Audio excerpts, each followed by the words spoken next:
పార్వతీపురం మన్యం జిల్లా కొమరాడం మండలం పాలెం గ్రామంలో ఏనుగులు హల్చల్ చేశాయి. 7 ఏనుగులతో కూడిన గుంపు గ్రామం సమీపంలో ఉన్న తోటలోకి ప్రవేశించి పంట పొలాలను నాశనం చేశాయి. చెదలవాడ సత్యనారాయణ అనే రైతుకు చెందిన 10 ఎకరాల పామాయిల్ తోటలో సుమారుగా 70కి పైగా మొక్కలను ధ్వంసం చేశాయి. అరటి తోటలను, బొప్పాయి, ఇతర పండ్ల తోటలు, కూరగాయల తోటలను ఏనుగులు ధ్వంసం చేశాయని స్థానిక రైతులు వాపోతున్నారు.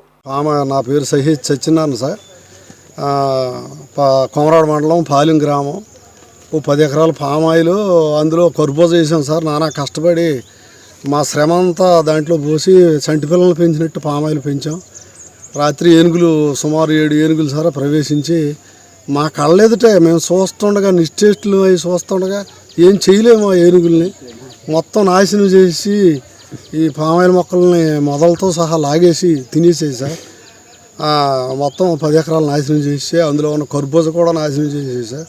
ఇది ఎప్పుడు నుంచి 10-15 ఏళ్ళ నుంచి ఏనుగులు బెడద ఈ ప్రాంతం రైతులు కొమరాడ పార్వతీపురం రూరల్లోకి ఈ బెడద ఉంది. వీటికి అప్పుడు విజయరామరాజు గారి నుంచి, పాముల పుష్ప శ్రీవాణి గారి ఎమ్మెల్యే గారి నుంచి, ఇప్పుడు ఈ కూటమి ప్రభుత్వం కాడి నుంచి వీటికి శాశ్వత పరిష్కారం కనుక్కోలేకపోతున్నారు. రైతులు సర్వనాశనం అయిపోతున్నారు.